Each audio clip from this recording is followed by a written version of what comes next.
Gold, trusted gold buyers. మీరు తాకట్టు పెట్టిన బంగారాన్ని విడిపించి ఈ రోజు ఉన్న మార్కెట్ ధరకు కొనబడును.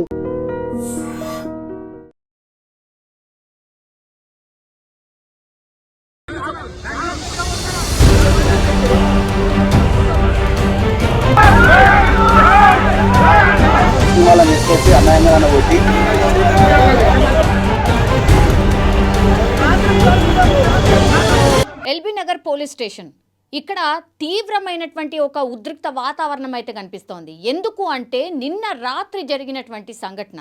ఒక క్యాబ్ డ్రైవర్ జీవనాన్ని సాగించే టైంలోనే అంటే ఒక క్యాబ్ డ్రైవర్ని క్యాబ్ నడుపుకుంటూ జీవిస్తున్నటువంటి ఆ క్యాబ్ డ్రైవర్ని టార్గెట్ చేసుకొని ఇప్పుడు మన హైదరాబాద్లో ఎన్ని ఇన్సిడెంట్స్ మనం చూస్తాం రోజు.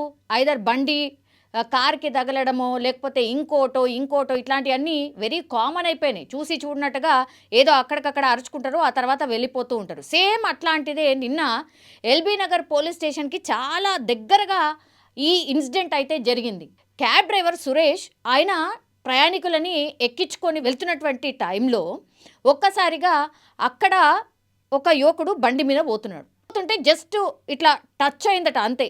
బండి దిగి కార్ నడుపుతున్నటువంటి సురేష్ కార్ ఏదైతే ఉందో ఆ కార్ లోపల నుంచి సురేష్ని బయటకి లాగిండు. కార్కి సంబంధించిన కీస్ని లాక్కొని ఆ తర్వాత అక్కడదక్కడనే ఫోన్ చేసిండు చాలామందికి.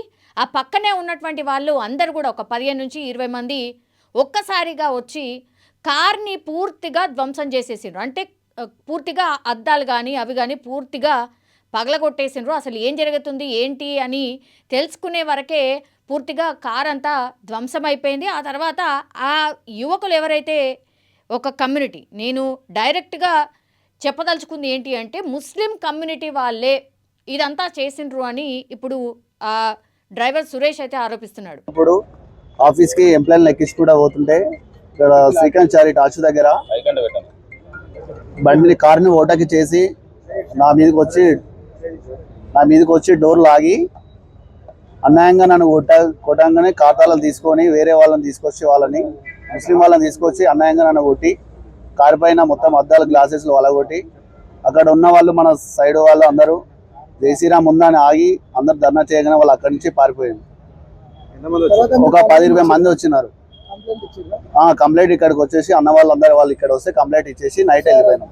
వాళ్ళందరినీ వితిన్ ఒక 5 నిమిషాల్లోనే పిలిచి ఆ తర్వాత మొత్తం కార్ అద్దాలు ధ్వంసం చేస్తూ వెనక్కి పోయేసరికి జై శ్రీరామ్ అని రాసింది ఉంది. ఆ తర్వాత చూసిన తర్వాత ఇంకా పూర్తిగా మొత్తంగా కూడా కార్ని అసలు ఏమీ పనికి రాకుండా ధ్వంసం చేసేసిండ్రు. అక్కడ ఒక్కడనే ఉన్నాను కాబట్టి నేనేం చేయలేకపోయినా నా కార్ నా కళ్ళ ముంగటనే పూర్తిగా ధ్వంసం అయిపోయినా నేను ఏం చేయలేకపోయినా చాలామంది వచ్చి వాళ్ళతో వారించే ప్రయత్నం చేసినప్పటికీ కూడా ఏ డ్యామేజ్ అయితే జరగాలనో ఆ డ్యామేజ్ అంతా అయిపోయింది. దీంతో విశ్వ హిందూ పరిషత్కి సంబంధించిన నాయకులు ఇన్ఫర్మేషన్ తెలుసుకొని రాత్రి వచ్చి ధర్నా చేసిండ్రు. మీరు ఎట్లా వదిలిపెడతారు, ఈయన కార్ని ఒకసారి చూడండి, జై శ్రీరామ్ అని రాసింది ఉంటే ఇంత భయంకరంగా ధ్వంసం చేస్తారా, అసలు ఇక్కడ ఏం జరుగుతుంది ఏంది అని రాత్రి ఆందోళన చేయడం.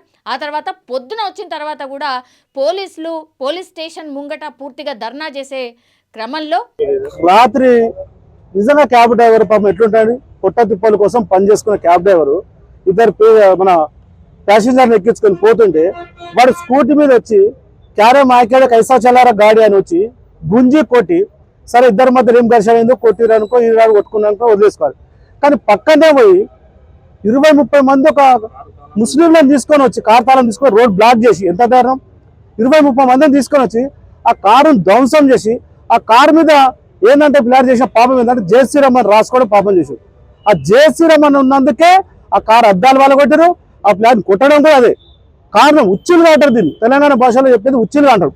దానికి మన పోలీసులు మద్దతు కలుపుతారు. పోలీసులు రాత్రి అడిగితే అన్న రిక్వెస్ట్ చేస్తారు మనం ఊకోరు అరే ఎన్ని రోజులు ఊకోవాలి. మేము ఇక్కడి వరకు ఎందుకు వచ్చాము అని అంటే ఇప్పుడు ఆ సురేష్ అనే వ్యక్తి ఆయన రోజు క్యాబ్ నడుపుకుంటూ ఉంటాడు. రోజు ఎన్ని ఇన్సిడెంట్లు జరుగుతలేవు, ఇంకా చిన్నగా ఇట్లా తలిగినందుకు అది ఎవరి మిస్టేక్ ఏంది అనేది ఫైండ్ అవుట్ చేయండి. ఆ ఫైండ్ అవుట్ చేయకంటే ముందే వచ్చి ఒక 15-20 మంది కార్ని ధ్వంసం చేసేసిపోతారు. అట్లాగే జై శ్రీరామ్ అని రాసింది ఉన్న తర్వాత ఇంకా తిడుతూ ఆ తర్వాత కార్ని ఎటుకు పనికి రాకుండా పూర్తిగా ధ్వంసం చేసేస్తారా? ఆయన జీవనమే అది.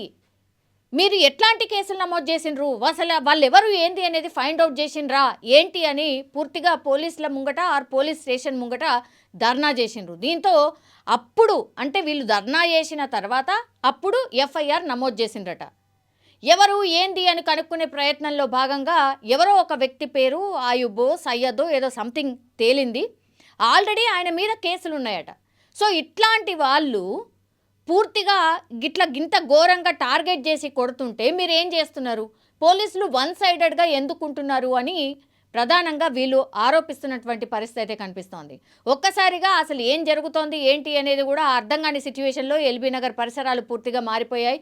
ఎల్బీ నగర్ పోలీస్ స్టేషన్ పరిధిలో ఇదంతా జరుగుతుంటే పోలీసులు కూడా ధర్నా చేస్తున్నటువంటి వాళ్ళ నాయకుల్ని లోపలికి తీసుకొచ్చి లేదు మేము ఎఫ్ఐఆర్ నమోదు చేయబోతున్నాం, సీసీ ఫుటేజ్ని చూస్తాం, ఎవరు ఏంటో అనేది ఫైండ్ అవుట్ చేస్తాం, వాళ్ళ మీద కేసులు నమోదు చేస్తాం అనేటువంటి మాట ఇచ్చిన తర్వాతనే వీళ్ళందరూ కదిలినట్టు పరిస్థితి కనిపించింది. అట్లాగే ఇప్పుడు ఈ యువకుడికి ఏం న్యాయం చేస్తారు, వాళ్ళ నుంచి మీరు ఖచ్చితంగా పరిహారం కింద వాళ్ళకి ఇప్పించాల్సిందే. అండ్ ఒక మతాన్ని టార్గెట్ చేస్తూ ఇట్లా దాడులు చేస్తుంటే మీరు ఏం చేస్తున్నారు, టెంపుల్స్ ధ్వంసం అయితే ఇప్పుడు ఏకంగా మనుషుల మీదనే దాడి చేస్తున్నారు, మీరు ఏం చేస్తున్నారు అని క్వశ్చన్ అయితే చేస్తున్నారు. మరి ఇప్పుడు ఎల్బీ నగర్ పోలీస్ స్టేషన్ పరిధిలో ఇదంతా జరుగుతుంటే మాత్రం పోలీసులు ఎఫ్ఐఆర్ నమోదు చేసి మేము కేసు నమోదు చేశాం, పూర్తిగా విచారణ చేస్తాం, పారదర్శకంగా ఉంటాము అనేటువంటి మాట చెప్పినారు.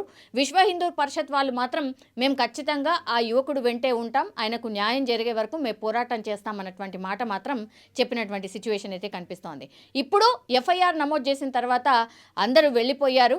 బట్ ఈ కార్ ధ్వంసం అయిపోయింది కాబట్టి మరి ఆ యువకుడు ఎట్లా న్యాయం చేస్తారు అనే ప్రశ్న కూడా పోలీసులకు లేవనెత్తినట్టుగా చెప్తూ ఉన్నారు. నిజంగా ప్రస్తుతం ఉన్నటువంటి సమాజం దేనికి ప్రయారిటీ ఇస్తుంది?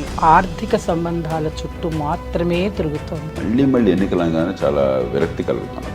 మంచి అనిపిస్తుంది కదా, లేడీస్ కూడా ఛాలెంజింగ్ జాబ్స్ చేసినప్పుడు చాలా బాగుంటుంది.